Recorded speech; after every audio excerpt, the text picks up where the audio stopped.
Seguimos con la segunda clase, todavía en el primer punto, es decir, sobre la modernidad.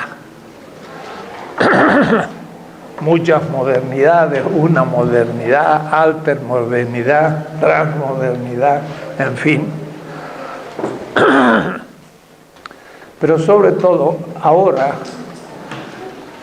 esta semana, por suerte, no tengo clases en otra universidad, así que me he dedicado a avanzar temas de este curso, que se irá construyendo en el dictado mismo, y esta vez todavía no escrito, lo cual va a dar más fluidez al futuro escrito. Claro que al no escribirlo, uno va pensando muchas cosas, pero el asunto es no olvidarlo, así que voy haciendo anotaciones. El tema es muy general todavía, porque la respuesta se va a dar al final del curso. Allá por el tema, no sé, 28, 29, va a durar, como digo, 1, 2, 3 semestres, no sé cuántos va a durar, pero estamos muy al comienzo. Leyendo autores sobre el tema, y ya empiezo a releer una cantidad de gente. Blumenberg, decía yo, la legitimación de la modernidad. Amer Césaire, sobre discursos sobre el colonialismo. Dipesh Chakrabarty, provincializando Europa, provincializing Europe. Fred de Almayer, Diálogo Among Civilizations, diálogos entre las civilizaciones. El Jürgen Habermas, que ya nombré, pero vean bien que dice discurso filosófico de la modernidad. Uno cree que es la modernidad, pero no, es solo el discurso filosófico y otros aspectos. Y la modernidad tiene otros aspectos. Uno lee el libro de Jürgen Habermas como si fuera ya la modernidad, pero no, es solo algunos filósofos modernos. Friedrich Jameson, postmodernismo o la lógica cultural del capitalismo tardío. ¿Qué significa lógica cultural? Lyotard, el libro tan famoso, La situación posmoderna, nunca se ocupa de indicar qué es lo moderno. Indica nota de lo posmoderno, pero ¿qué es lo posmoderno? José Rabasa, Inviting America, es muy interesante este libro.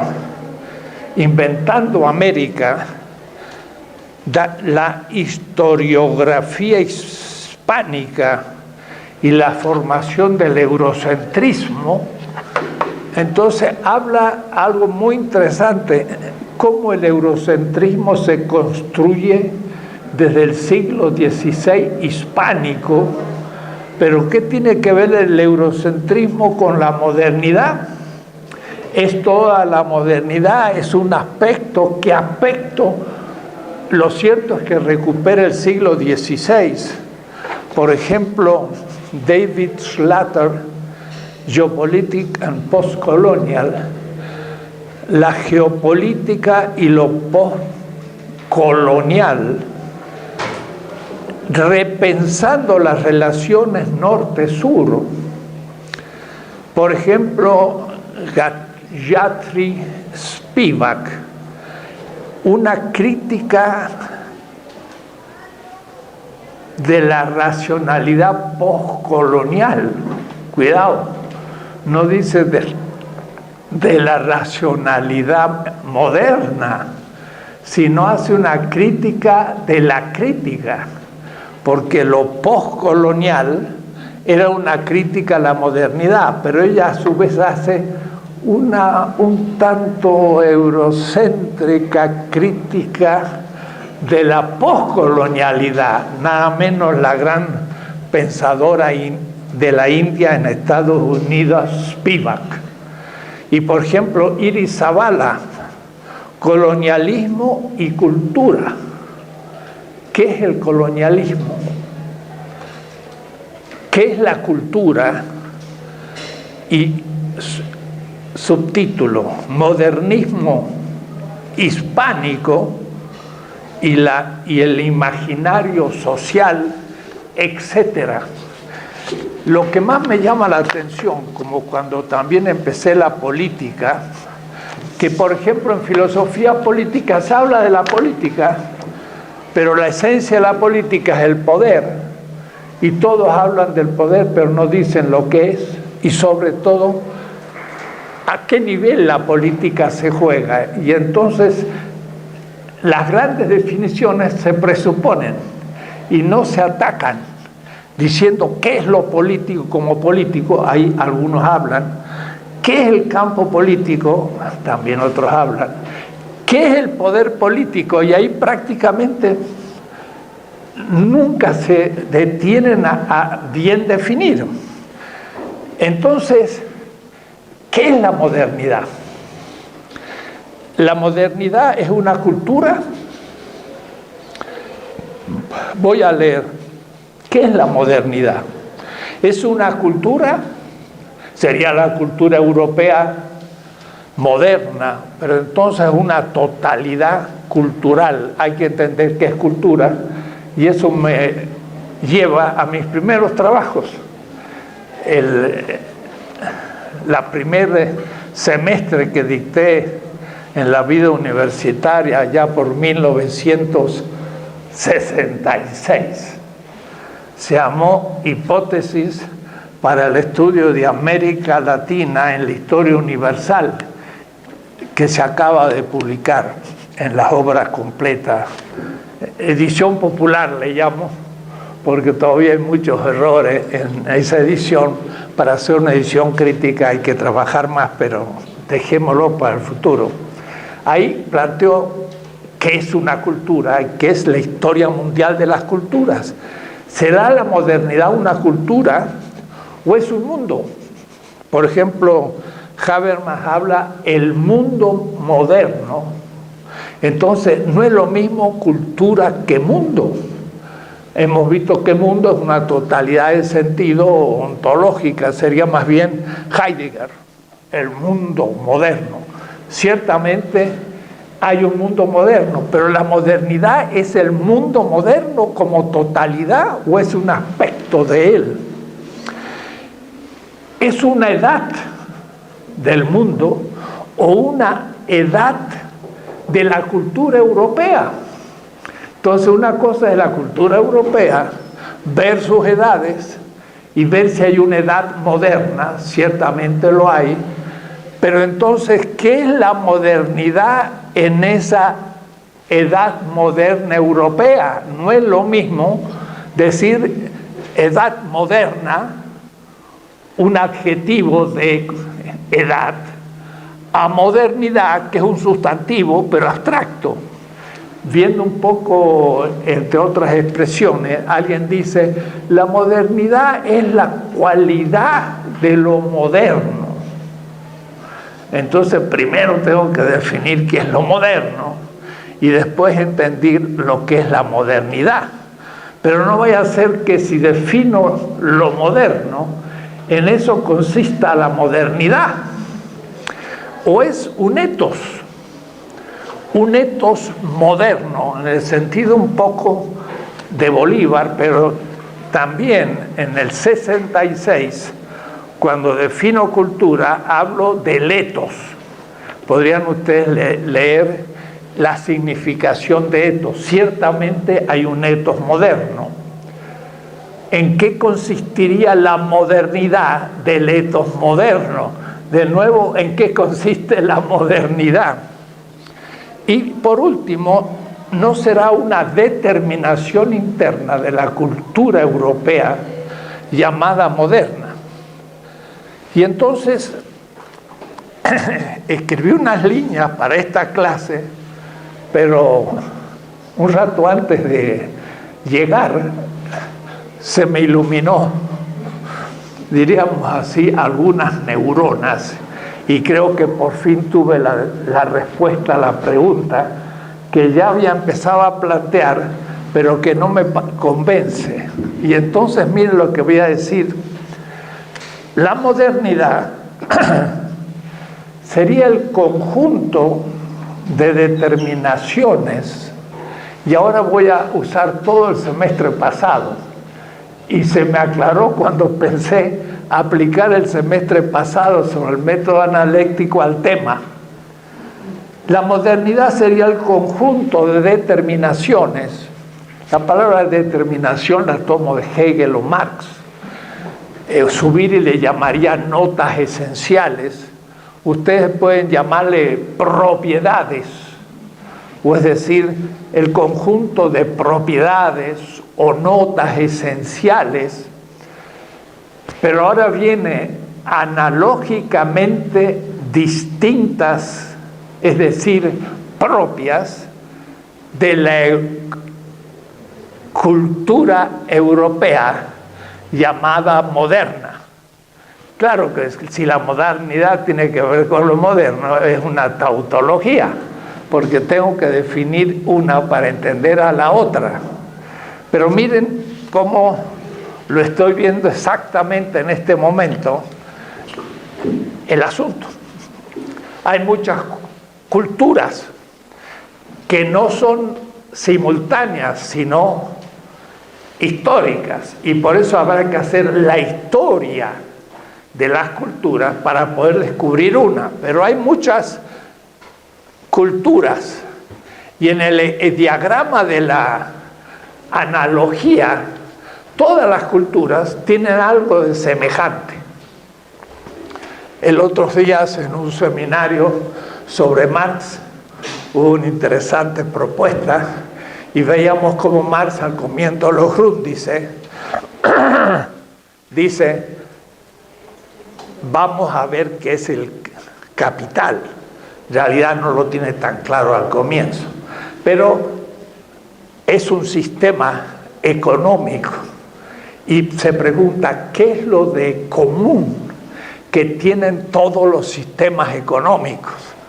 Y entonces dice, todos los sistemas económicos tienen en común, en semejanza, no en identidad, el ser en uno de sus niveles un sistema productivo. Y todos los sistemas productivos tienen en común tener un sujeto productor, medios de producción que constituyen la naturaleza como aquello que se modifica, con lo que se produce un satisfactor que se consume y así reproduce la vida. Esas notas, determinaciones de productor, medio de producción, naturaleza como materia de trabajo, satisfactor producido, consumo, reproducción de la vida, lo tienen todos los sistemas económicos desde el Paleolítico y más, desde antes del Paleolítico, porque aún los primates superiores ya empiezan a tener ese sistema, que sí que hay algo común. Pero hay después distinciones analógicas. Distinción analógica 1, distinción analógica 2, distinción analógica 3. Y no es lo mismo lo común de una cultura con las otras culturas que las distinciones. Cuidado, yo podría hablar más fácil diciendo las propiedades diferenciales de cada una, las diferencias. Pero hemos visto en el semestre pasado que identidad y diferencia no es lo mismo que semejanza y distinción. Por lo tanto, dejo la palabra diferencia fuera y hablo de que el conjunto de determinaciones propias de la edad moderna europea, quiere decir distinta a la feudal, a la tributaria y hay otros modos distintas, a eso voy a llamar modernidad. Miren, se quedan pensando después el tema, porque ya no es cultura, es una dimensión de la cultura, pero en aquello que ésta se distingue de las otras culturas antes de su existencia y contemporáneas a ella. Puede decir, va a ser distinta a lo feudal, pero también al mercantilismo árabe y a lo que la historia del neolítico y aún el paleolítico con anterioridad, pero también va a ser distinta en la contemporaneidad del siglo XV, XVI, XVII y XVIII, en que Europa empieza a distinguirse, y al decir distinguirse no estoy diciendo diferenciarse de las otras culturas, y ahí empieza a marcar una enorme diferencia, o mejor, diversidad con ellas, y se va a transformar en esa cultura moderna, la cual en la Ilustración va a producir una revolución teórica, pero tecnológica también, por la revolución industrial, económica, política, etcétera, etcétera,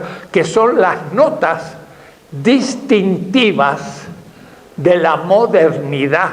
Pero vean bien, no es la semejanza cultural, sino la distinción. Y entonces ya la puedo comparar con las otras, diciendo la cultura, por ejemplo, árabe, que fue central antes de la modernidad, va a quedar rezagada porque no va a producir ciertas notas que le va a dar una hegemonía que le va a llevar a la dominación y a la destrucción aún de muchos aspectos de las otras culturas. Entonces, el tema no es simple, hay que seguir rodando, porque a medida que avancemos y que usted me colabore, sobre todo en el seminario que hacemos de 4 a 6, repensar desde esta hipótesis el tema de la modernidad. Hablar con Habermas, entonces, miren cómo es, de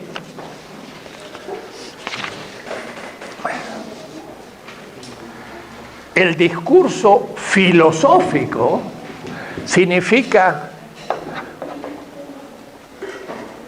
considerar un aspecto de estas notas diferenciales de la edad de una cultura como Europa, pero que a su vez, eurocéntricamente, Europa va a indicar como creación propia todas las notas distintivas con respecto a las otras culturas, porque Europa va a producir una gran creatividad y las otras se van a quedar como culturas atrasadas.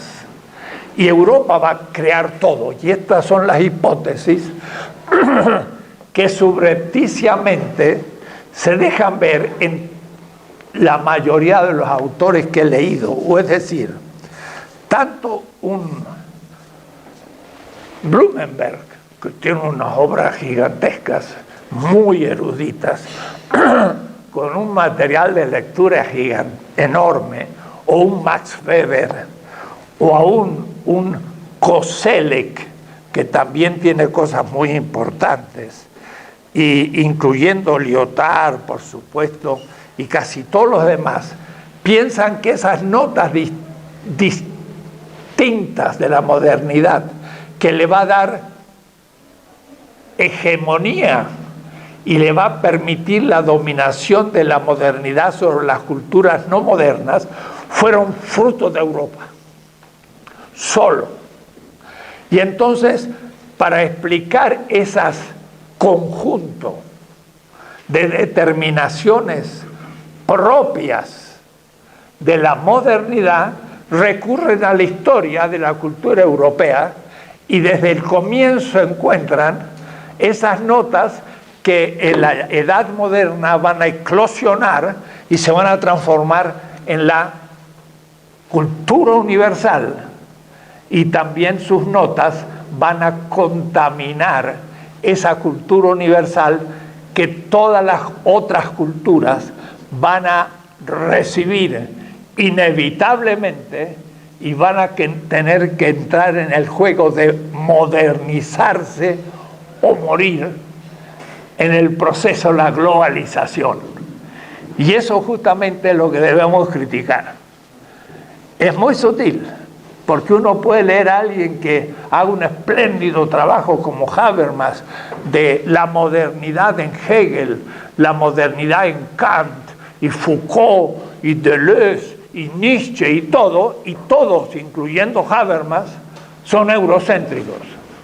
Y no aparece para nada la contribución de ninguna otra cultura, a las cuales que existieron o no existieron, no influyen para nada en la argumentación habermasiana, porque Europa solo es la que crea, y es la única que se puede autocriticar, y es la única que puede dar el paso para solucionar sus contradicciones en el futuro. Esto es lo que va a criticar los posmodernos, que van a encontrar que hay en la modernidad contradicciones, pero lo van a seguir haciendo desde una visión eurocéntrica. Y entonces hay que perfilar muy bien el microscopio para decir, qué interesante, pero qué eurocéntrico lo que usted dice. Y eso se logra leyendo lo que se llama oblicuamente los textos. Claro que hay textos, como el José Rebasa, Inventando América, y la formación del eurocentrismo, donde sí tiene explícitamente ya una visión deconstructiva de la modernidad a partir de América Latina. Ya empieza la crítica al eurocentrismo y a la modernidad. Entonces nos vamos a poder inspirar en más de uno, pero hay que ver cómo lo hace y qué es el resultado de esa tarea para nosotros descubrir lo que voy a llamar dialéctica de la modernidad, que ahora sí la voy a definir con cierta precisión. ¿En qué va a consistir lo original, si hay algo, o no lo original, lo propio de una reflexión como la que quiero entablar con respecto a la propia escuela de Frankfurt, Horkheimer y Adorno, en aquello de la dialéctica del Aufklärung, que es buscar en la Aufklärung una contradicción interna, pero no se logra ver que aún esa contradicción interna es todavía vista desde Europa. Y Horkheimer y Adorno no dejan de ser modernos y ser eurocéntricos en su crítica, porque no hay crítica del eurocentrismo, sino críticas a ciertos aspectos de la cultura moderna europea. La hipótesis sería que la dialéctica es mutuamente constitutiva de la modernidad. ¿En qué sentido? Sería una cultura europea que yo voy a llamar, para darle más lugar preciso, latino-germánica. Latino-germánica, para que no se me proyecte a a lo bizantino, a lo griego, a lo mediterráneo, a lo hebreo, y se haga una historia fantasiosa de lo que Europa es.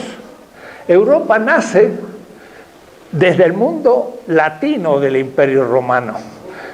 La frontera está por Yugoslavia actual, y la parte oriental del Imperio Romano y el Mediterráneo oriental es bizantino.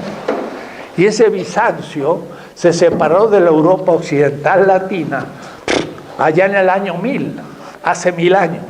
Entonces, de la que estamos hablando es de la cultura europeo latino-germánica, la cual va a tener, le voy a llamar ad extra,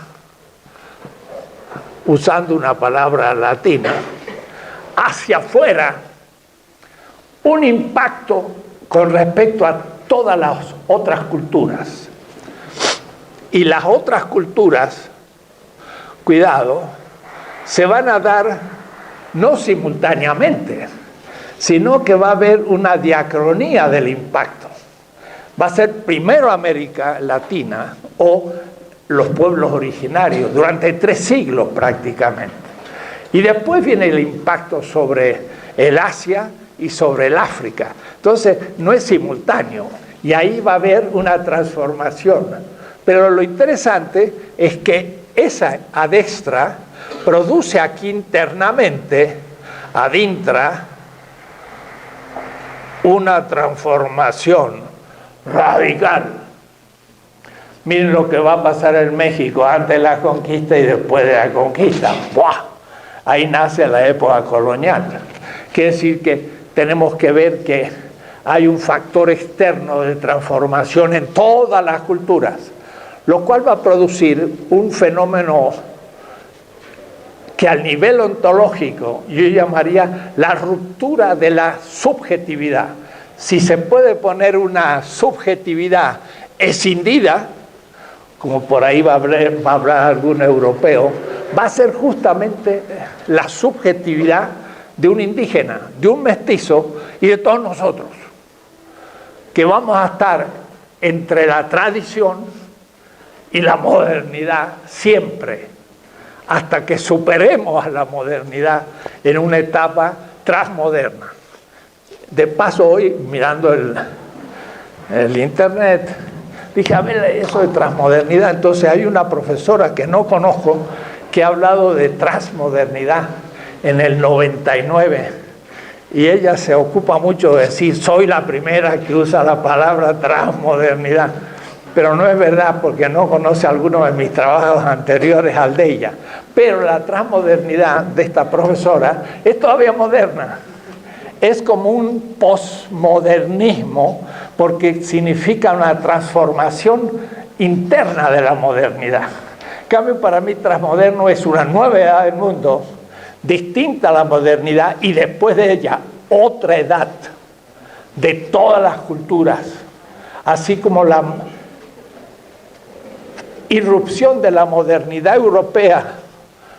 Y no digo la irrupción de la modernidad europea, sino, cuidado, el lenguaje, el impacto de la cultura europea en las otras culturas, que es el origen de la modernidad, va a producir como rebote, le voy a llamar efecto boomerang,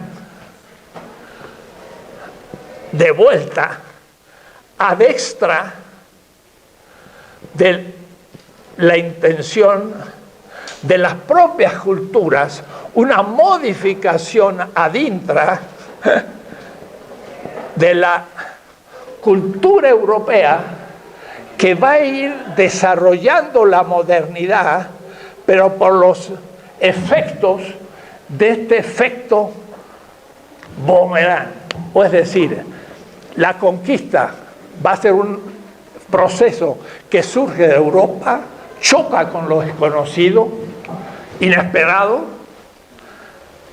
transforma el mundo, por ejemplo, azteca, pero después extrae riquezas que modifican toda Europa, lo cual significa que el próximo momento de Adextra ya va a ser una Europa también transformada, que va a chocar de otra manera la periferia, la cual a su vez va a rebotar sobre Europa, y la historia de la modernidad va a ser la historia de su negatividad.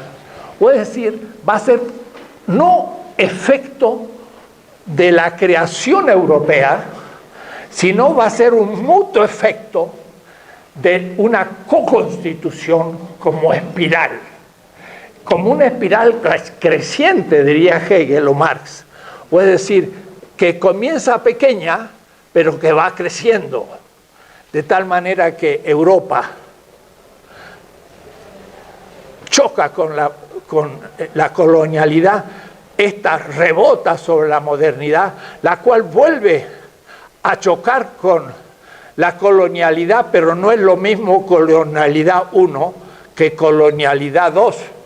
No es tampoco lo mismo la pura cultura europea, una, del conquistador que llega siendo un europeo, pero al chocar con el Caribe empieza a modificar toda su subjetividad, toda su visión del mundo y todo lo demás, que hace que de retorno la cultura europea 2 empieza a ser moderna y nos va constituyendo nosotros como un mundo colonial. Y entonces surge la colonialidad que no había existido entre aztecas ni en ninguna cultura periférica. Los árabes nunca habían sido coloniales, los chinos no lo fueron tampoco, pero recibieron el coletazo de la modernidad sin ser colonia política, pero sí fueron influenciados por el capitalismo colonial y por la mentalidad que llevó al mundo chino a retraerse sobre sí y a perder la creatividad que había tenido y que ahora ya empieza a desarrollarse nuevamente. Fue menos colonial la China que otros, porque nunca pudo ser dominada políticamente y tampoco económicamente, porque tocó solo sus márgenes, pero no el nivel continental de la China. ¿Se dan cuenta del tema?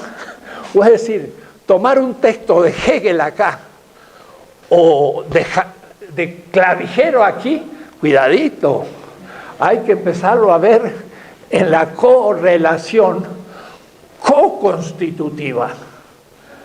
Es decir, que no puedo pasar de Kant a Hegel. Tengo que tomar a Kant, ver qué pasó en la periferia, y Hegel ya es un desarrollo de la modernidad, porque ya ha habido otra manera de situarse también con respecto a la colonialidad, y además ha recibido económicamente riquezas, políticamente metodología de dominio e ideológicamente centralidad, situando a los otros como bárbaros, primitivos y demás, situación que no existía para la Edad Media. En la Edad Media el hombre medieval no tenía esa subjetividad central ante colonias, no tenía ninguna colonia, más bien era al contrario, una cultura con un complejo de inferioridad horrible con respecto al mundo árabe, que era el central. No era colonial, pero vamos a demostrar, era aislado. Y como aislado, eso es la Edad Media. Entonces ya la Edad Oscura, vamos a ver, recibe una definición histórico mundial y no intraeuropea. Hay que pensar mundialmente, y Europa jugando una función interna en la lectura de cualquier texto. Y cuando fijemos el origen de la modernidad, el primer movimiento Adextra va a ser 1492. Entonces, en la lectura de cualquier texto europeo o de otra cultura, hay que poner 1492 como punto de referencia y ver qué pasó antes y qué empezó a transformarse de pronto por ese evento. Y entonces los europeos mismos, hasta Maquiavelo, por ejemplo, gran político florentino, tiene como el rey por excelencia no algún condottieri italiano del Renacimiento, que era un mundo secundario. Para él el rey del momento era Fernández de Aragón. Para Maquiavelo, y lo dice, España tiene un rey, nosotros en Italia tenemos condottieri, o es decir, pequeños soldados pagados a sueldo por la élite burguesa, pero no tenemos un rey, ni tenemos unidad. Entonces España, en el primer impacto, pasa a ser el primer Estado moderno, y cuidado, el mismo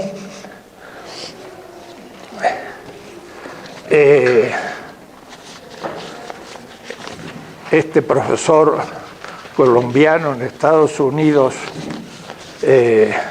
José Rebaza, que trabaja muy bien en el siglo XVI, no logra todavía mostrar bien por qué España es el primer país moderno, porque es el primer país con Portugal que dan el golpe a la periferia, impactan, y eso lo reconstituye.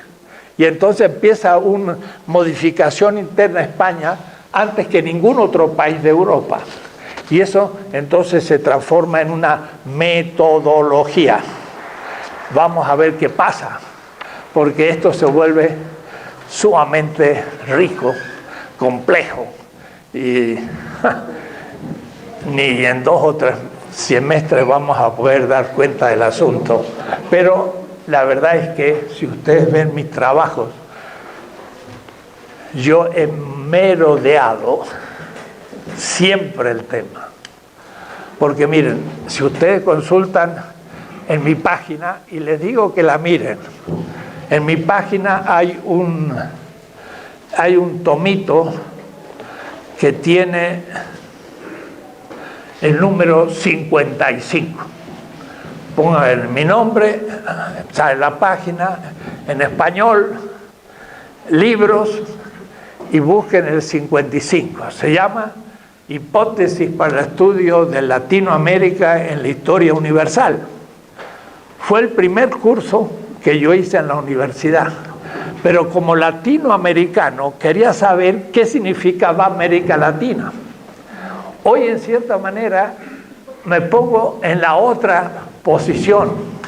Ahora me voy a poner desde Europa y voy a ver qué es eso de la modernidad que chocó con nosotros y nos constituyó nuestra historia, lo cual es lo mismo pero del otro lado. Pero al ver del otro lado todo cambia, porque todas las obras europeas uno las está viendo desde el espejo de su colonialidad. Todo. Ver Kant desde el espejo de lo que acontecía en la periferia por el impacto de Kant. Ver Habermas, pero viendo Habermas desde el espejo de la colonialidad. Dice Marx, la mercancía es vista desde el espejo del derecho. Por lo tanto, el derecho y la política no son supraestructurales, porque la mercancía es el momento esencial de la economía. Pero si es vista desde el espejo del derecho, la política está metida dentro de la economía, no es supraestructural, sino esencial. Y siempre he dicho, esta mesa, cuando la vi, digo, está un poco sucia, y si fuera mía no dejaría que estuviera sucia. Pero como es de la universidad, la dejo sucia. O es decir, que ya vi la mesa desde el espejo del propietario, que es un problema de derecho. Y como no era mía, ya no la cuido. Si soy solidario, digo, ala, tengo que cuidarla como si fuera mi propio hogar, porque esto es común a nosotros y por lo tanto tengo que cuidarlo de la misma manera. Ese sería verla desde el derecho, no privado, sino común, donde todo esto es nuestro y tenemos que cuidarlo. En mi barrio por ahí los muchachos ponen graffiti y hacen pues descalabros. Entonces siempre tengo un cartel que he pintado pero que no he puesto en público, pero me gustaría poner lo que dice: el barrio es nuestro hogar, cuídalo. Pero para eso hay que ver al barrio desde el espejo del derecho como comunidad y no como propiedad privada. Entonces lo mismo aquí. Yo debo ahora ver todo aspecto de la cultura europea en aquello que tiene de distinción analógica con todas las otras culturas y que llamo modernidad, lo que le ha dado a Europa durante 5 siglos una enorme ventaja sobre las otras culturas que culmina en Estados Unidos. Y eso, cuidado, es también fruto de Europa. No salió así por milagro, ni lo hicimos nosotros. Lo hicieron los europeos, pero aprovechándose de nosotros. Y nosotros siendo cómplices de esa creatividad europea y más queriéndola imitar y no comprendiendo que es una imposibilidad, como aquel que quisiera pisar la cabeza de su sombra y por lo tanto al querer pisarla la sombra se le aleja. Es como el esclavo que para ser como el Señor trabaja más duramente y lo que hace es mejorar sus cadenas, porque nunca va a ser como el Señor si no es libre, lo cual significa romper la relación y no entrarse en querer imitar al Señor, porque si yo imito al Señor cada vez andaré peor. Entonces de ahí el tema colonialismo y liberación. Decolonizarse es liberarse, romper la relación y ahora sí crecer, pero con autonomía de aquella modernidad que me ha constituido, pero como escindido y naturalmente explotado.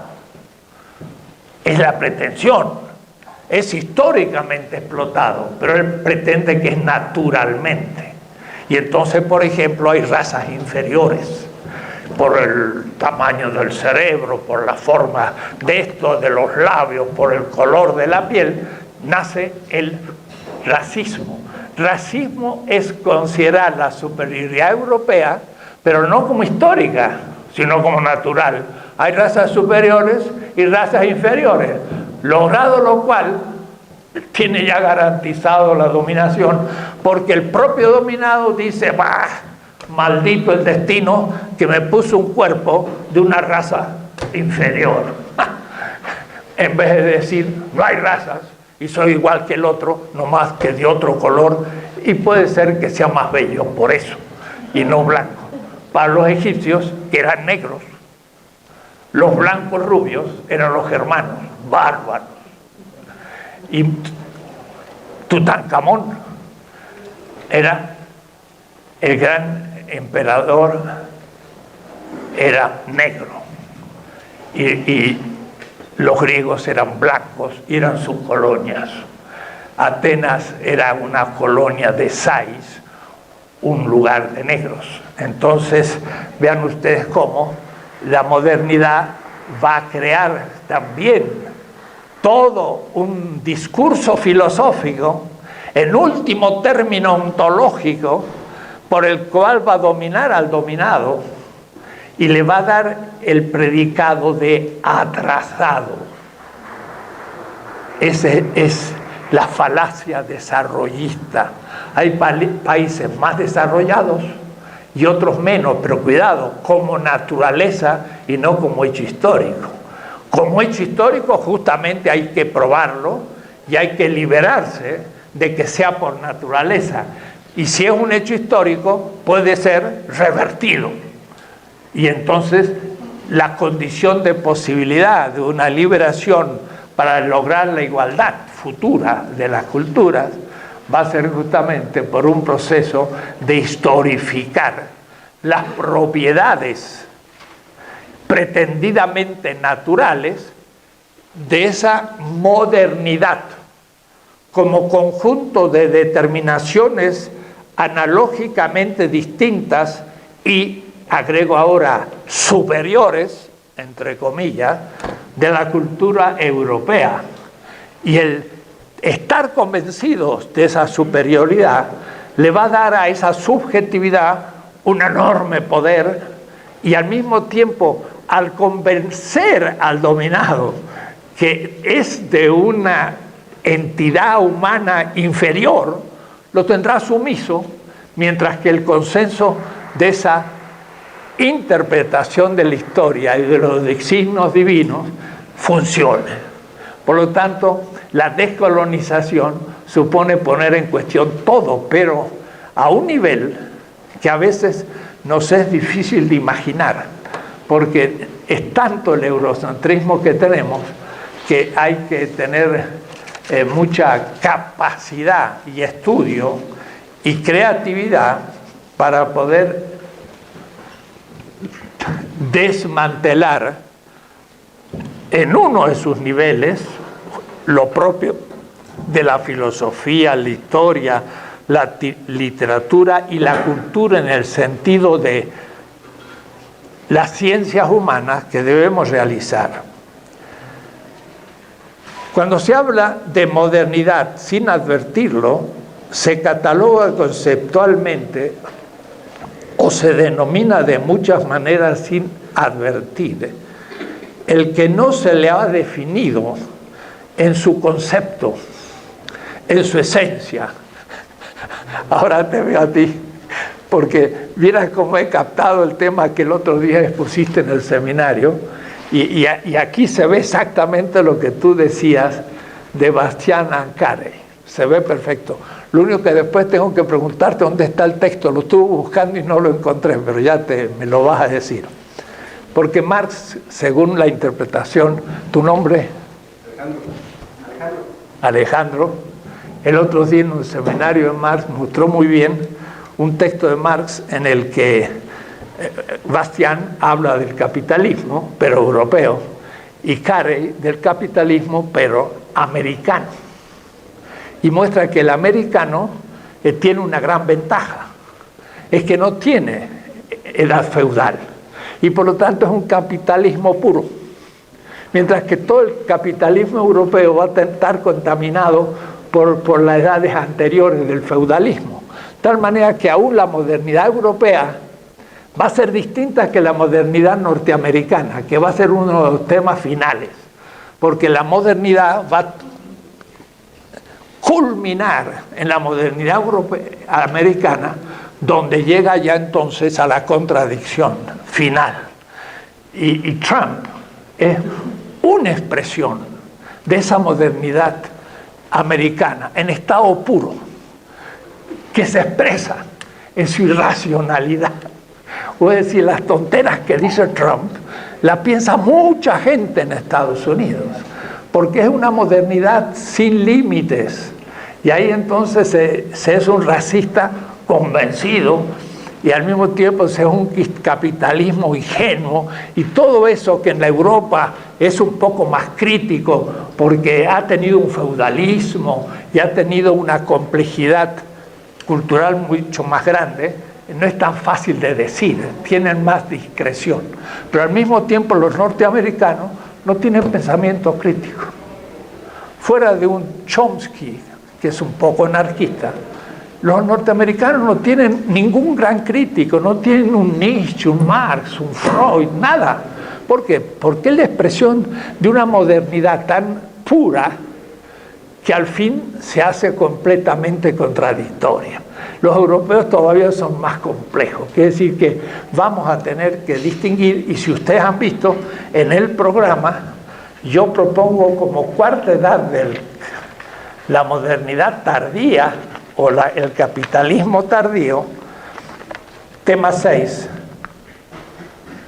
la pretensión de globalización de la modernidad americana. Ahí se culmina el proceso. Y entonces justamente por eso Marx parece, y me convence, de que para poder hacer la diferencia entre el capitalismo complejo europeo y el puro americano, tiene que ir a lo semejante de los dos capitalismos, que es la esencia, para después poder indicar la diferencia o la distinción. Y entonces por eso el primer tema que trata es la esencia del capital. No me asusto entonces a hablar de la esencia de la modernidad. Y como Marx dice que la esencia tiene determinaciones, le voy a llamar determinaciones de la modernidad. Serían los predicados generales de la esencia de la modernidad, que son el conjunto de propiedades distintas de la edad europea, y voy a repetir la palabra moderna, o posterior al siglo XVI, que es el comienzo de su expansión que, como digo, es mutuamente constituyente. Y desde ahora no vamos a poder llamar meras invenciones lo que van a ser desarrollo de grandes intuiciones que le vienen a Europa desde las otras culturas, hasta el nivel más científico. Si los europeos descubren que el Sol es el centro del sistema, no lo hacen por Copérnico ni por Galileo. Eso lo han hecho siglos antes China, lo han hecho los árabes, le ha llegado a Copérnico, ya sabido, y pasa por ser el gran inventor, el giro copernicano. Pero el giro copernicano lo habían dado los chinos y los árabes, lo más que los europeos se cuidan de mostrar sus orígenes, y entonces nosotros creemos que son los inventores de todo. Lo mismo acontece con otros temas, como el primer gran tema de Blumenberg sobre qué nota es distintiva de la modernidad es la secularización. Es interesante que la legitimación de la modernidad de Blumenberg, que es un libraco enorme, empieza por el capítulo de la secularización, donde no se ha planteado qué es la modernidad y por qué la secularización lo va a tratar en primer lugar. Empieza por ahí. Pero lo trata de una manera completamente eurocéntrica, no lo trata en una historia mundial, porque si lo tratara en historia mundial, la secularización había comenzado 15 siglos antes que la modernidad. Pero eso ya lo mostraré cuando toque el tema. Y entonces lo que va a significar es lo mismo para casi todas las intuiciones. El mismo Newton, al pensar el espacio dentro del cual se va a dar la física, lo piensa como contractio dei, y usa una terminología de la Cábala. Dios, para crear el mundo, se contrae como el estómago y hace un vacío, y dentro de ese vacío crea el cosmos, y eso le llama Newton la sensatio Dei, el sentido que Dios crea para poder hacerlo. Y de ninguna manera Newton es secular. Él dice, así se manifiesta la gloria de Dios. Y Darwin, no crean ustedes que era ateo secularizado. Él dice, Dios ha creado la vida y muestra su gloria en la evolución. Sería menos digno de Dios el tener que crear cada especie. Luego salen los creacionistas norteamericanos, que son entonces modernidad pura, y entonces dicen, eso es secular, porque ¿cómo es eso de que hay una evolución de la vida? Dios crea cada especie. Pues si Dios crea cada especie, argumento yo ahora, pues sería un Dios bastante limitado, porque no fue capaz de sacar de la vida todas las especies, lo cual significaba que la vida era mucho más rica de lo que pensamos y manifiesta mejor la gloria de un Dios. Y si la vida misma fuera fruto también de la organización cósmica anterior a la vida, más se demostraría la grandeza del cosmos físico que es capaz de producir internamente la vida. O es decir, tampoco la creación de la vida demuestra la existencia de Dios, sino más bien es una formulación de las limitaciones de un Dios del fanatismo de la modernidad pura.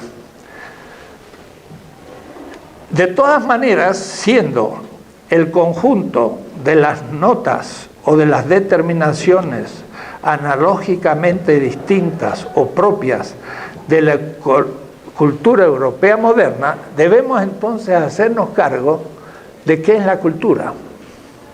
Y esto sí yo lo he tratado en muchas obras.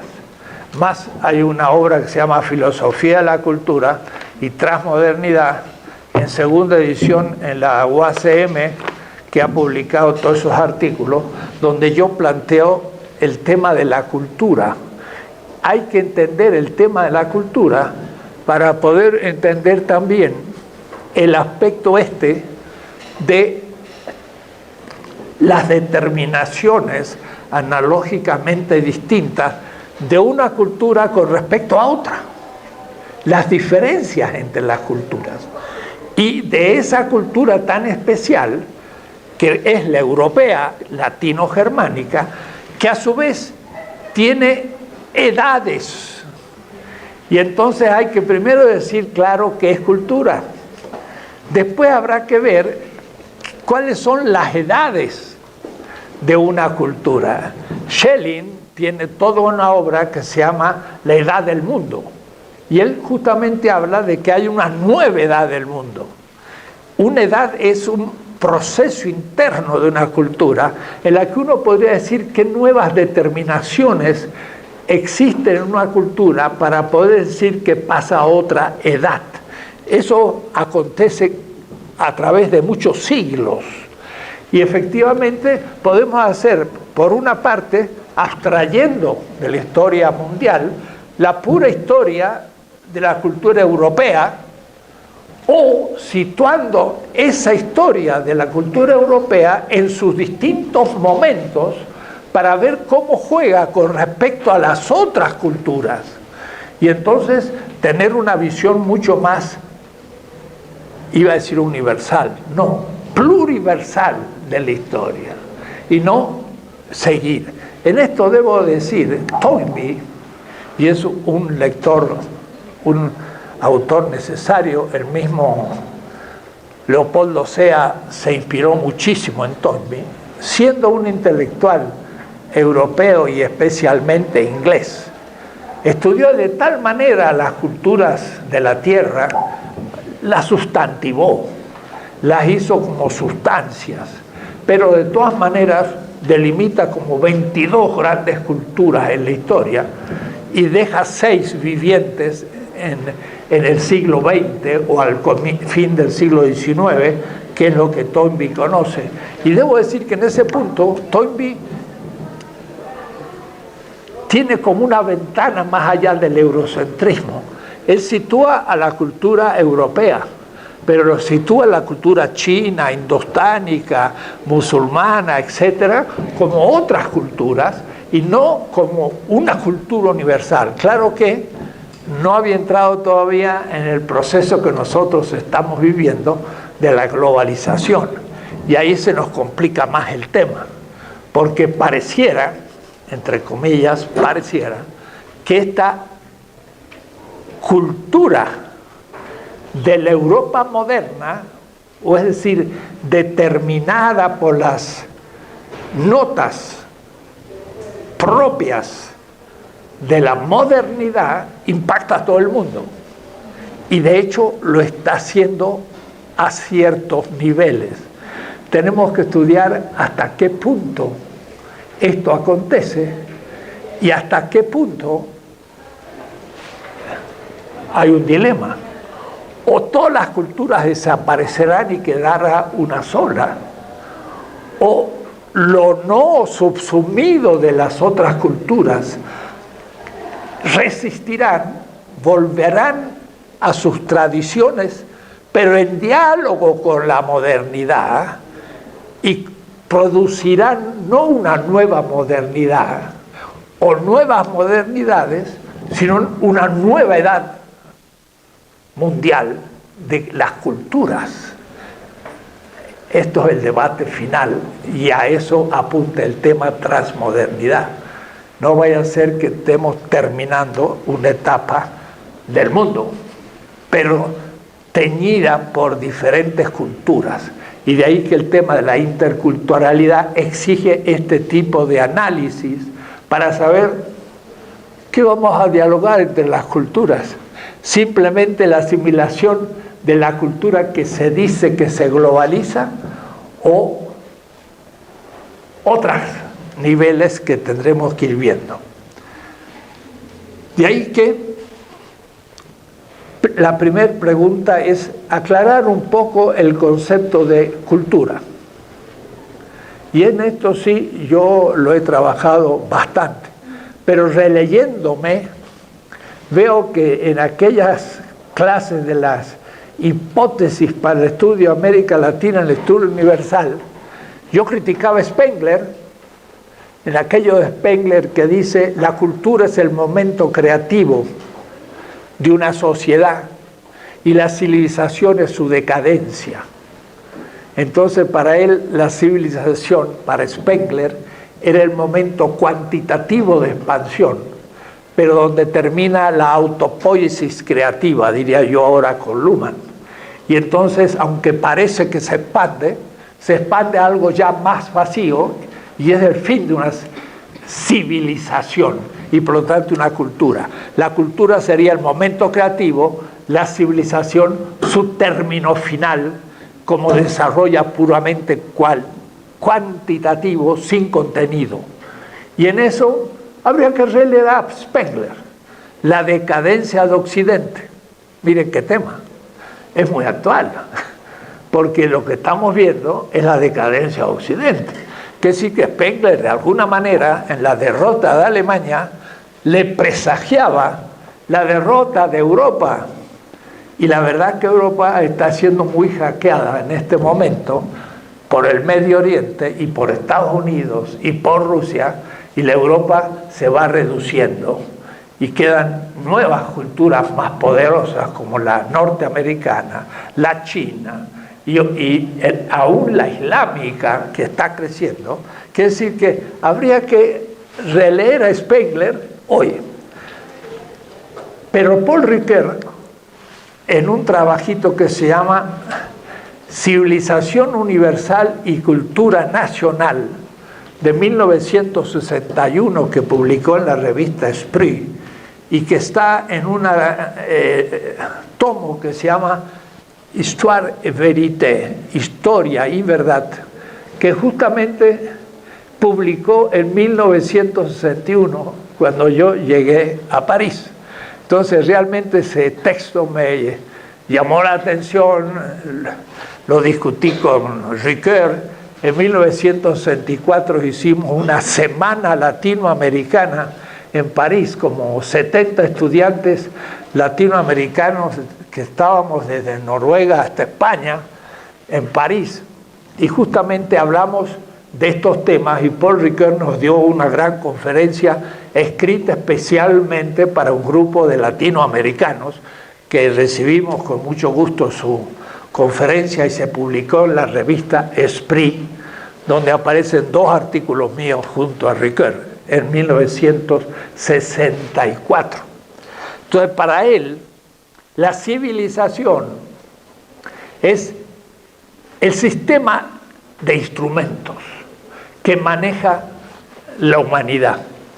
Y la cultura, en cambio, es el momento existencial en torno a lo que él llama le noyau ético-mítique. Es un núcleo ético-mítico que da sentido. Entonces distingue los instrumentos materiales de la cultura del corazón ético-mítico. Y es interesante que le llama ético-mítico, porque Ricoeur en ese momento empezaba a trabajar Freud, la simbólica del mal, toda una hermenéutica, y entonces decía, Los instrumentos, la tecnología, dijéramos, las ciencias duras, bueno, eso es intercambiable. Cualquiera puede estudiar que 2 más 2 es 4 en los números arábigos, que por lo tanto fueron inventados por los árabes y no por los europeos, pero que ha devenido universal, entre comillas. Entonces, ese es un nivel para él casi de indiferencia, mientras que cada sociedad tiene un núcleo, un horizonte, un sistema de sentido. Entonces, ahí en cierta manera hay que distinguir verdad de sentido. Verdad sería la actualización de lo real en mi cerebro para manejar las cosas. Y cuando hablo de este tema, siempre doy el ejemplo del agua y me doy cuenta que tengo sed. El tomar el agua es el horizonte de la verdad. Mi cerebro construye la posibilidad de un líquido que sacie mi sed. Y cuidado con distinguir entre agua y gasolina. Si me equivoco, como yo siempre digo, no es que el profesor me ponga cero en lógica, sino que puedo morirme. Es un criterio de verdad, la vida. Eso ya es otra cosa. Eso es la verdad. Es lo indiferente, diría Ricoeur. Y yo lo tomo. Debo decir que al releer eso, me digo, ay, qué ingenuo era Ricoeur y yo. Porque los instrumentos, lejos de ser indiferentes, van a constituir también la subjetividad. Entonces, no era tan indiferente el mundo de los instrumentos y la tecnología, sino que también tienen una relación constitutiva con la subjetividad, la objetividad. Lo que más diría, los instrumentos son objetivación de la subjetividad como transformación de la naturaleza en cultura.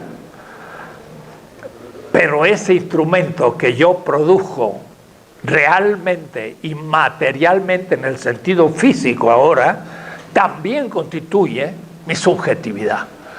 Al crear una pala, no es lo mismo que estar levantando la tierra con la mano. Y entonces ya me transforma en el sujeto de una pala. Y debo empezar a tener una habilidad especial en el manejo de la pala. Y cuando le doy la pala a otro que no sabe cómo manejarla, miren qué tonteras que hace. Pone ahí, no sabe cómo se aprieta, tiene un zapato que no le funciona, saca el zapato y cuando está descalzo, peor todavía, nunca ha usado una pala, por lo tanto no es un sujeto con pala, sino es un sujeto que no sabe cómo utilizar la pala. El saberlo utilizar es una experiencia y constituye la subjetividad como una subjetividad instrumentada que ahora puede manejar la realidad de una manera más eficiente. Y esa eficacia ya no es objetiva, es subjetiva. Y entonces es la técnica. Quiere decir que no era así la cosa. Pero de todas maneras, esa era la manera que yo vi ahí. Entonces, al releer esto, yo digo, está bien como un trabajo de inicio. Y después, a nivel de cultura, entonces ahí yo entraba a una visión de la subjetividad. Y ahí hablo del etos.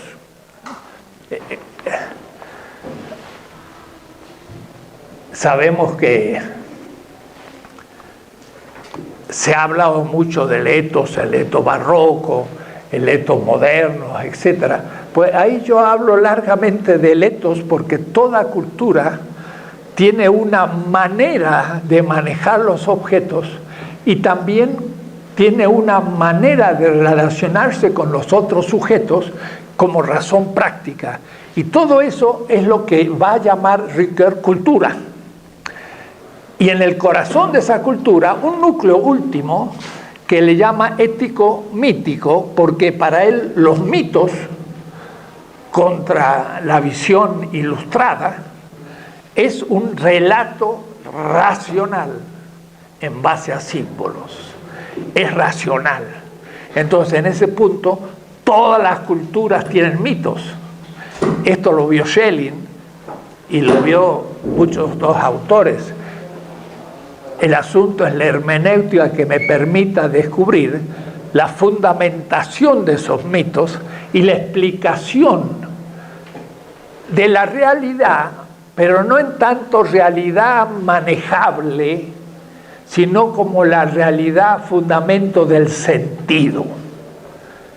Lo que yo digo, viene el médico y dice, se murió, señora, su esposo, le da un certificado, murió, esa es la verdad. Y le pregunta a la esposa, doctor, muy bien, pero ¿y el sentido de la muerte? Bueno, eso no lo estudié en la facultad, pero es lo más importante, doctor, que está muerto, la verdad, ya lo veo, no necesita que me haga un certificado. Yo más bien querría saber qué pasa. Y el médico va a decir, lo siento, pero yo tengo el logos, pero no el mito. Y lo interesante es el mito, porque hasta Scherer García, gran periodista mexicano, en su última carta le dice a su esposa, ya nos veremos. Y era más bien agnóstico, secularizado, pero como diciendo, bueno, ya nos veremos. Es un sentido de la muerte. Eso supone un mito, el mito de Osiris o de la resurrección, que hace más humano, hace más consentido la existencia. La cultura es la que da contenido de sentido a la vida a todos los niveles. Y por eso que Lévi-Strauss va a descubrir el sentido de la vida en los más mínimos movimientos de la vida del pueblo Tupinamba del Brasil, al que yo siempre digo, ningún brasileño le dio ni 5 minutos de tiempo para saber qué pensaban los tupinambas a 10 kilómetros de Sao Paulo, pero tuvo que ser un francés que se dedicara toda su vida a ver miles de mitos y crear todavía una corriente filosófica que se llama el estructuralismo. Y lo saca de mitos de una cultura que no puede dejar nada en ningún museo, porque como son todas cosas de barro y perimibles dentro del trópico, no dejan nada. Entonces, instrumentos materiales de los tupi guaraní no existieron, pero han dejado un mundo de mitos con el cual tenía sentido toda su vida. Y hoy, en cambio, el hombre moderno, entre comillas, muchos de nosotros, para encontrar algún sentido, tenemos que ir psicoanalista para ver qué es lo que pasa. Y en cambio las culturas tienen su psicoanálisis tradicional de otra manera. Bien, eso sería el núcleo ético-mítico. Ahí está la modernidad. La modernidad sería el conjunto de notas distintivas y analógicas propias de la cultura europea, pero especialmente a nivel del sentido. Pero también, claro, las ciencias van a ser fundamental y la tecnología van a ser fundamental, pero como el momento objetivo. Entonces yo ahora tendría que corregir mi descripción de la cultura, haciéndola mucho más integrada. No hay una civilización como totalidad sistémica de instrumentos y una cultura como la subjetividad desde un etos y un núcleo ético-mítico, sino que la cultura es ambas.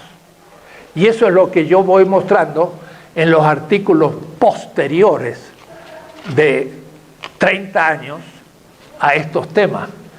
Les dé un poco para que vislumbren el asunto.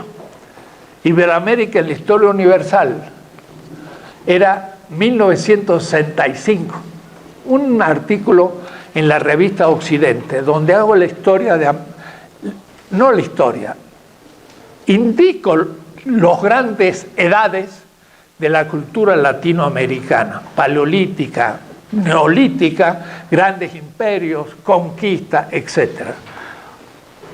La cultura latinoamericana y cultura nacional. Ahí es un artículo rickeriano.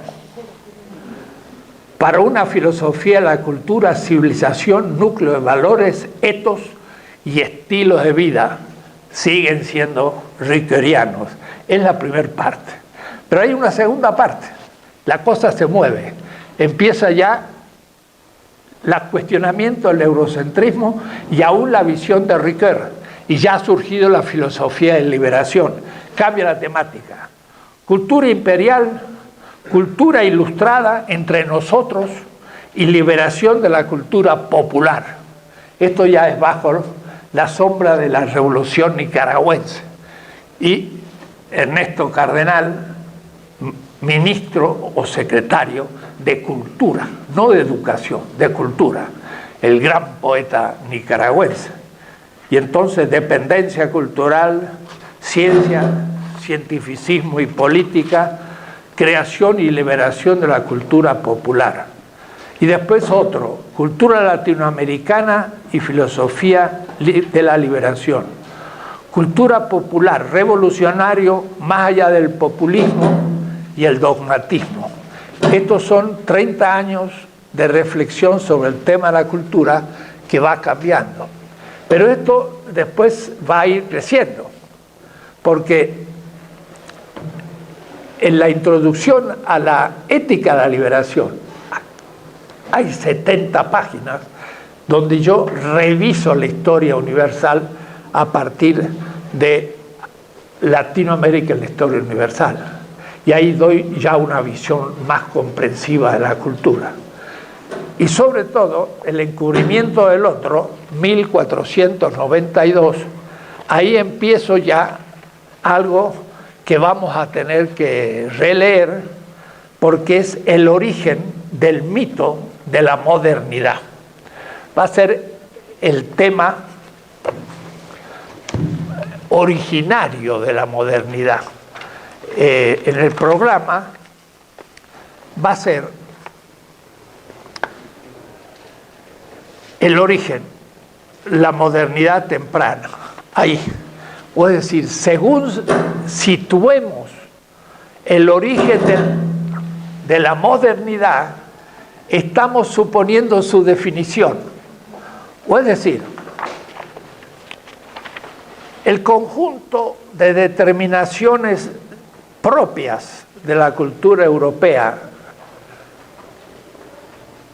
moderna no es lo mismo si se origina en el siglo XVIII con la Ilustración, como piensa prácticamente Habermas, y piensa también el primer Wallerstein, que es la Ilustración, el comienzo de estas determinaciones propias de la cultura europea como distinta a las otras, que si lo situamos al fin del siglo XV, a través del descubrimiento de América. ¿Por qué?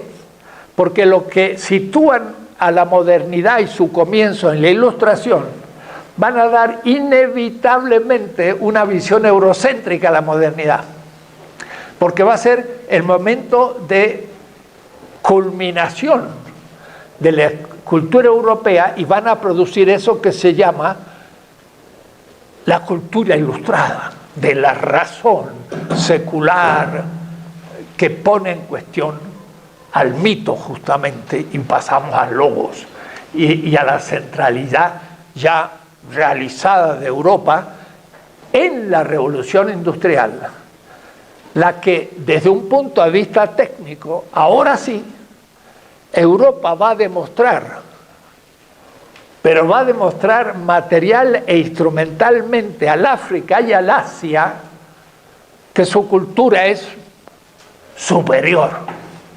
¿Por qué? Porque la vence desde un punto de vista naviero, militar, económico, político, a los chinos, indostánicos, cultura bantú y demás, que no habían podido hacer hasta el siglo XVIII.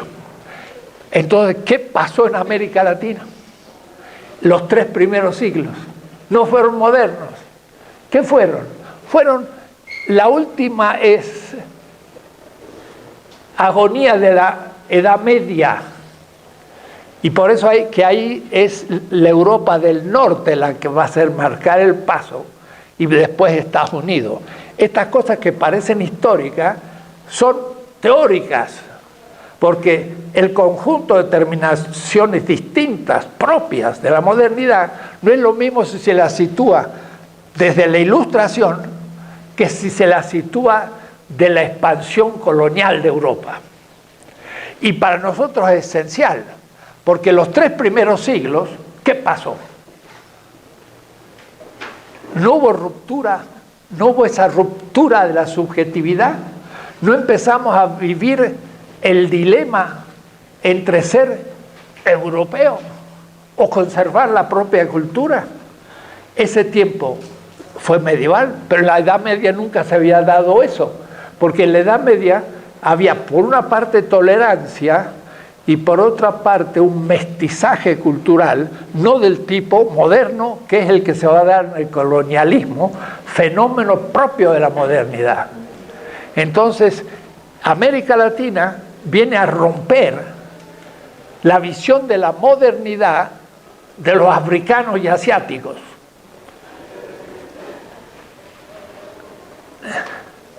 Edward Said, en el libro Orientalismo, 1978, hay que fijar muy bien las fechas. La filosofía de la liberación surge en el 70, 71, antes que Edward Said. Él le llama orientalismo.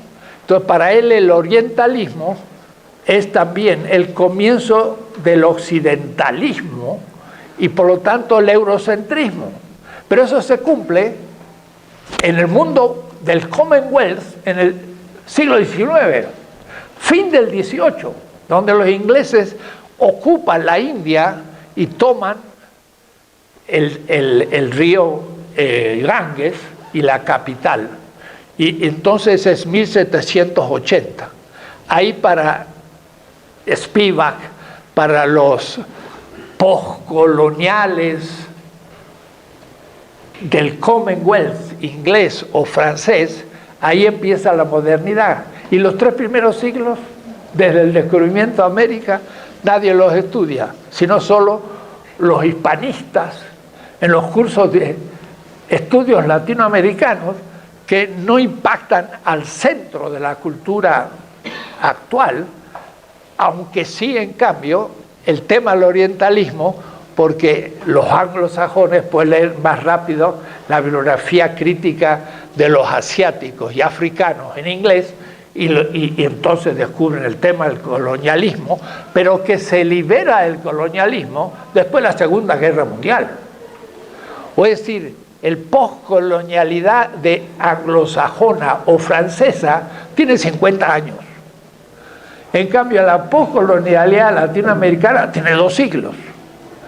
Pero la colonialidad africana, 1885, Congreso de Berlín. Hace 130 años empezó la ocupación del África continental. No algunos puertos, pero los puertos de las costas no influenciaron a la totalidad de la cultura africana. Y como les digo, la ocupación del Ganges es 1780. ¿Cuánto tiempo? 220 años. En cambio, Colón llega a las Bahamas hace 500 y tantos años. Entonces, nosotros, los latinoamericanos, tenemos una diferenciación con respecto al África y al Asia, y por eso que vamos a tener que ser los primeros que empezamos a plantear estos temas. Y esos temas fueron pensados filosóficamente por la filosofía de liberación, como origen de la filosofía de liberación, y no hubo antes. Salazar Bondi dice, ¿es posible la filosofía en territorios subdesarrollados? Y dice, no, porque no somos hegemónicos. ¿Qué hacer? Y no contesta todavía. Salazar Bondi, Leopoldo Ciudad dice, no, Salazar, ¿cómo que no hemos hecho filosofía? La hemos hecho desde el siglo XVI, porque la filosofía es filosofía sin más, o es decir, universal. Y la cultura latinoamericana es, para Sea y para O'Gorman, lo digo en esta sala, cultura occidental. Problema. Para un grupo latinoamericano dijimos, no somos cultura occidental. Y en eso nos tuvimos que separar de Sea y de O'Gorman y de mucha de nuestra élite intelectual que pensaba que éramos cultura europea, pero se olvidaban que era cultura europea en la colonia. Y la colonialidad atravesaba todas las notas constitutivas de nuestra distinción latinoamericana. Y ese es el tema. Es muy sutil, si me les parece, pero es otro lugar de lectura. Y cuando yo dije esto a un Walter Miñolo, dijo, ¡acha! Y se le prendió las hormonas, porque dije 1492 es el origen de la modernidad. Hablando de primero y segundo, fue el primero que lo enuncia claramente. Y si no, tienen ustedes que ver las obras, pero siempre fíjense en la época de edición de la primera edición. Porque si ustedes ven Filosofía de la Liberación 1998, dice, mire, un libro reciente. No, lean 1975.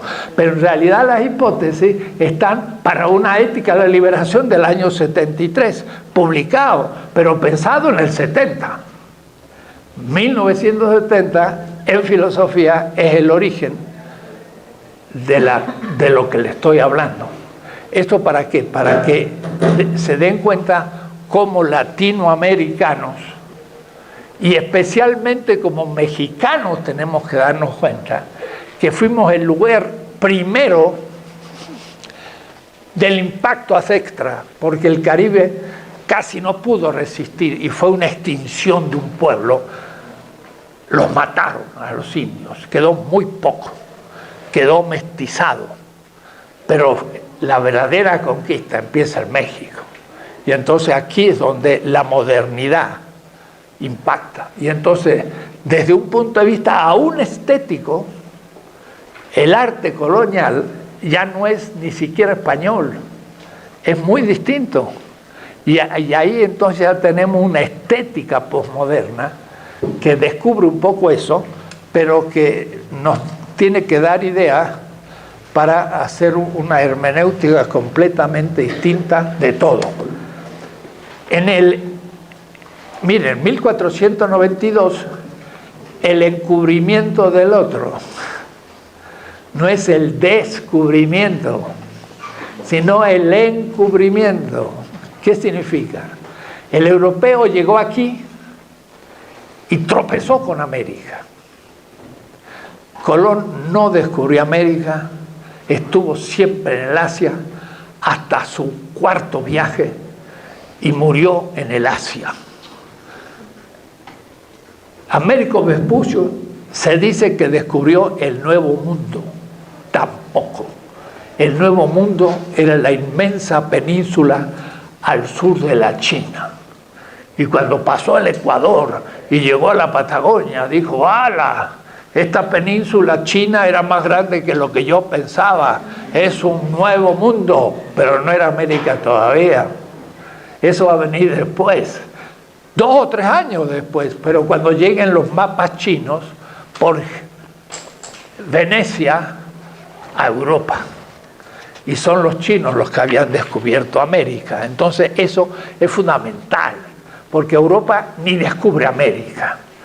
Y de ahí entonces, miren, estas fueron mis clases en Frankfurt, en la escuela de Frankfurt.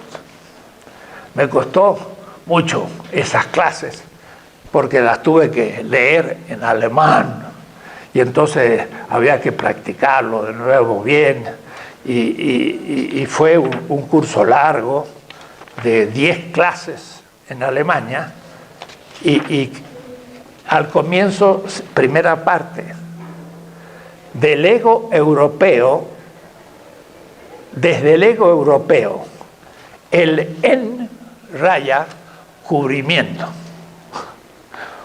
O es decir, desde el yo europeo se cubre al indio, no se lo descubre. Se proyecta sobre el indio la visión que los europeos tenían del otro. Y el otro que tenían en mente era el africano. Entonces, los primeros dibujos del indio son un ser humano medio deformado, de color más bien africano, que hasta a veces tiene pelos en su cuerpo, y hay que ver entonces que lo piensan un poco como animales, pero en el fondo ya los habían imaginado en dibujos medievales.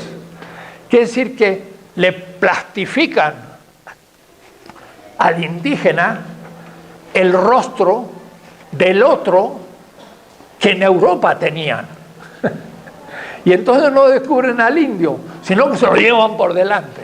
Lo destruyen, matan sus élites, y después de una generación dicen, ¿y esta gente qué es lo que pensaba, qué es lo que vivió? ¡Au! Ya lo destruyó todo como satánico, y Sahagún logra reconstruir muchas cosas, pero tuvo que poner. Yo escribo estas cosas para que los misioneros sepan que debajo de las liturgias de los indios siguen rindiendo culto a sus dioses. Y los describo para que el misionero no se engañe. ¿Se entiende? O decir, no dice que esos dioses son dioses de una gran cultura, sino son dioses demoníacos, que es bueno describirlos, porque los van a seguir encontrando, porque los indígenas creen en ellos, pero los disfrazan con cultos cristianos.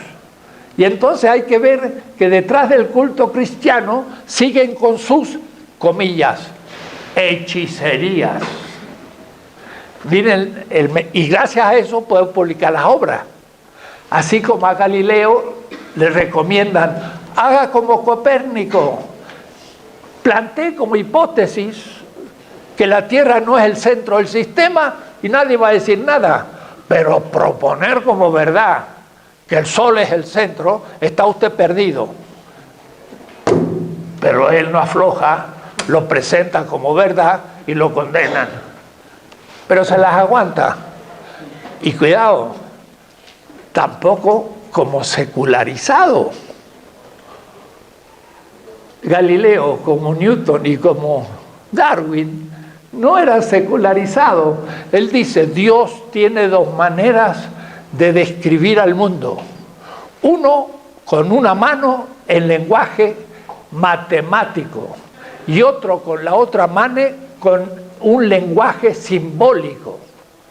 La Biblia es el lenguaje simbólico de Dios, y las matemáticas, la expresión racional de Dios. Si hay una contradicción entre ambas, hay que revisar la expresión simbólica para que se concuerde con la matemática, porque las dos son originarias de Dios, pero la interpretación puede ser falsa en lo simbólico, no en lo matemático. Y entonces Galileo era, perdónenme, un católico creyente y nada secularizado. Después va a venir la secularización y ya lo veremos. Entonces, yo lo que hago aquí es cómo va a empezar a crecer el ego europeo en la conquista de México. Y lo tomo a Cortés como punto de partida, que es un hecho histórico mundial, pero constitutivo del impacto de Europa sobre América, pero que como rebote, como boomerang, Cortés, de ser como Pizarro, que cuidaba puercos en Extremadura, era un puerquero o un chanchero o como ustedes quieran, y se transformó en soldado y después llegó a conquistar un reino y hasta quiso ser rey, Pizarro. Y Cortés, dice Bernal Díaz del Castillo, se transformó en el Señor de México. De ser un pobre campesino extremeño a ser el Señor de México. Eso es el ego que va surgiendo. Y esto justamente yo lo digo desde el comienzo. O es decir, empecé ya lo siguiente: cómo el hecho de la conquista va a producir en el yo europeo del conquistador una transformación adintra y va a comenzar a ser un yo centro. Y va a ser el yo conquisto, antes del yo pienso. Un siglo y medio antes de Descartes, o un siglo antes. Y entonces, esto es lo que digo justamente aquí, ya explícitamente. Estamos en el origen de la constitución de la modernidad. Ahora lo cifraría de lo siguiente: estamos en un aspecto o determinación analógicamente distinta, propia de la cultura europea, por el hecho de la conquista, produce en el yo europeo una transformación interna. Pero no es que el yo de Cortés, él, por su propia capacidad creativa, se transforma ahora en alguien que se cree señor del mundo. No, no. Él fácticamente ha conquistado un imperio. Y porque lo ha podido hacer, ahora tienen hermenéutica, una autoconcepción, una conciencia de ser un ego dominador. No lo era antes, acomplejado ante el poder, la sabiduría y la ciencia de los árabes, de una España medieval acomplejada, sitiada, subdesarrollada y pobre. Los españoles tenían un complejo de inferioridad con los árabes. Los árabes eran los cultos, eran los grandes filósofos, los que tenían las riquezas, los que tenían todo, y los cristianos iban recuperando en la reconquista, pero ahora por primera vez dominaron a otro y se sintieron a sí mismos centro. Ahí surge la modernidad, el yo, pero este yo es ad extra y transformación ad intra. Y por eso entonces que eso es lo que yo dice, Cistaña está fuera de la modernidad, mucho más América Latina. Bien, habría que leer esto para que termino diciendo. Y bien, Jürgen Habermas, y leo esto en Frankfurt, donde enseña Habermas. Jürgen Habermas trata el mismo tema en su obra Der philosophische Diskurs der Moderne, el discurso filosófico de la modernidad, cuando escribe: los acontecimientos históricos claves para la implantación del principio de la subjetividad son la Reforma, la Ilustración y la Revolución Francesa. La Reforma, Italia. La Ilustración, toda Europa, pero especialmente la alemana, y la Revolución Francesa. España, Alemania, Francia. España, ¿dónde está? No está más. ¿Y América Latina? Ni siquiera se nombra. Nosotros no existimos para ningún filósofo europeo actual. Para Habermas, como para Hegel, el descubrimiento de América no es determinante constitutivo de la modernidad. Deseando mostrar lo contrario. La experiencia no solo del descubrimiento, sino especialmente de la conquista, será esencial. La esencia. No, y esencial lo subrayo. En la constitución del ego moderno, pero no solo como subjetividad, sino como subjetividad centro y fin de la historia. Por otra parte, es evidente, tanto Hegel como el mismo Habermas descartarán España de la originaria definición de la modernidad. Y con ello de América Latina, escribe Hegel. Aquí se encuentra la tierra del Marruecos, Fez, la gran universidad de Marruecos, medieval, siglo IX, cuando en Europa no había ninguna universidad, Argel, Túnez, Trípoli, para decirse que esta parte no pertenece propiamente al África, sino más bien a España, con lo cual forma una cuenca. Marruecos y España era el Califato de Córdoba. El polígrafo de Prat dice por eso que en España se está ya en África, dice Hegel. Es un país que se ha limitado a compartir el destino de los grandes, destino que se decide en otras partes que en Marruecos y en Califato de Córdoba. No está llamada a adquirir una figura propia como Europa. Eso en el siglo XVI, XVII. Pero en el siglo XII y XIII, Europa era una región bárbara en la Edad Media y Marruecos tenía grandes universidades, se cultivaba Aristóteles, y ahí estaba Averroes, ahí estaba Maimónides, que no había ningún intelectual europeo, ni matemático, ni astrónomo, ni nada como el mundo árabe. Ha habido una transformación. ¿Se dan cuenta ustedes? El espejismo eurocéntrico que hace una historia distinta. Ahora, hay que tener mucha lectura para incorporar al mundo cotidiano esa visión de afuera y de antes de Europa y acompañar ese afuera en la constitución de Europa hasta hoy, y hoy decirle, y ahora empieza otra historia, y veremos quién será. Si España está fuera de la modernidad, mucho más América Latina. Por el contrario, es que América Latina desde 1492 es un momento constitutivo de la modernidad. Eso es lo que yo digo ahora, la dialéctica de la modernidad. La cultura dominada es un momento intrínseco en la constitución ad intra de la transformación de Europa, que se va a ir haciendo moderna, articulada siempre a la colonización. Entonces, el señor Salinas de Gortari dijo, vamos a modernizar México. Y yo digo, una vez más, la conquista fue el primer proceso modernizador, y así nos vienen modernizando. Y ahora, dice Habermas, hay que hacerlo con la discusión simétrica, argumentativa. Qué bueno, señor Habermas. Ahora usted dice, hay que dialogar. Pero ¿Cortés dialogó o hizo papilla a los aztecas y mató 100.000 para tomar a México?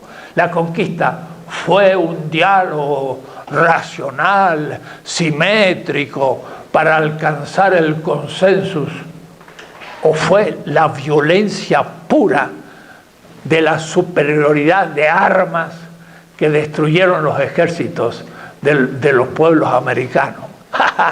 Ahora hablan del diálogo. En el origen usaron la violencia, y con la violencia hicieron los esclavos del África, y con la violencia crearon el racismo, que va de manos del machismo moderno, que hace que la mujer queda situada de otra manera que en todas las otras culturas, y así y así y así. ¿Se dan cuenta entonces lo que significa el conjunto de determinaciones analógicamente distintas o propias de la cultura europea moderna, que se constituye al mismo tiempo de la expansión de Europa en el mundo? Si no sé lo que pasa con las otras culturas y que toma la modernidad de las otras culturas, no sé lo que es la modernidad. Y entonces los europeos creen que crearon todo. Y yo, entonces estuve ahora en Barcelona, y una profesora me dio un libro que lo haré referencia, se llama La bárbara Europa. Y entonces dice, ya es tiempo que los europeos empecemos a desmontar el eurocentrismo. Y ustedes dirán, ¿cómo? Los europeos van a desmontar el eurocentrismo. ¿Y qué ganan con ello? ganan que van a por primera vez descubrir lo que han hecho. Es como alguien que patea a otro y de tanto patearlo crea músculos y se vuelve un buen pateador y dice: yo he creado el pataleo científico. Y no se preguntó qué le pasaba al otro que pateaba, y gracias al otro es que llegó a ser un experto en patear. Cuando se pregunta qué hizo al otro, va a descubrirse a sí mismo, y por una parte le va a entrar una cierta culpabilidad. No fuimos tan humanistas, tan buenos, tan cristianos, tan muchas cosas. Fuimos dominadores, destructores y demás.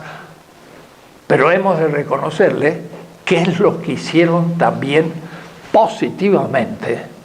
Porque tampoco el asunto es negar la modernidad y querer volver al pasado, porque es imposible. Eso es el fanatismo.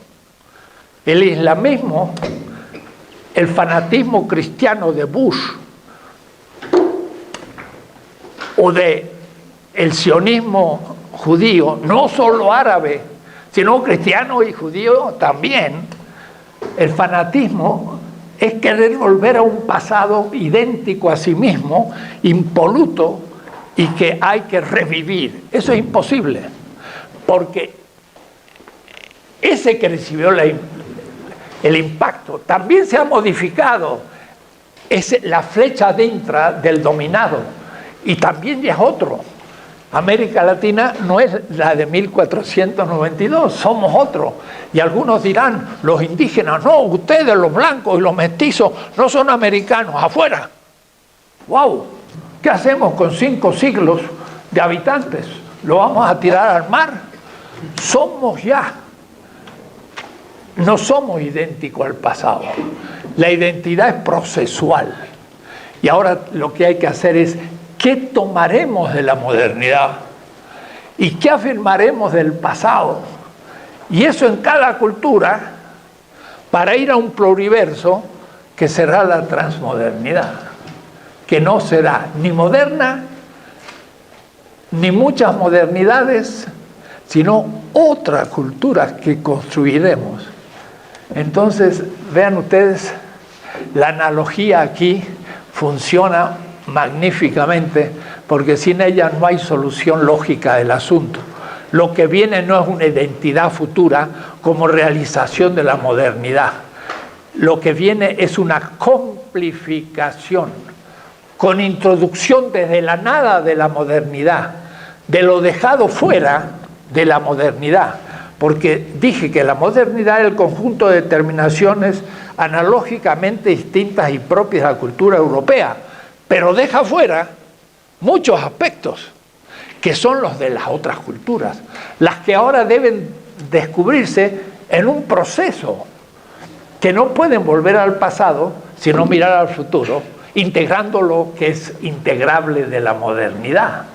Entonces, estamos sobre un filo del cuchillo, que si nos vamos hacia la derecha, somos fanáticos del pasado, y si nos vamos hacia la izquierda, o no a la izquierda, sino a un pensamiento progresista, nos transformamos en fanáticos de la modernidad. Y en esto hay mucha gente, y hay muchos entre nosotros que tuvieron un proyecto completamente moderno, tal como los positivistas del siglo XIX, tal como Sarmiento en el Cono Sur, con un libro que se llama Facundo, Civilización o Barbarie. Pleno siglo XIX, 1880. Ministro de Educación, presidente de la República, dice: la civilización es anglosajona, técnica, Norteamérica, y la barbarie son nuestra gente del campo, los indígenas, los gauchos, hay que matarlos. Y eso tiene una visión clarísima, Sarmiento, civilización o barbarie. Pero esto también acontece en México y en toda América Latina. Y es el positivismo, que parece muy positivo, pero es muy racista y es muy modernizante, porque se tragó la modernidad y quiso negar el pasado. Y al negar el pasado, niega lo hispánico, lo colonial, pero también lo indígena. Y el asunto es cómo recuperar todo eso, pero hacia adelante. Es el ideal romántico, pero hecho mundial. Ya lo veremos. Terminamos.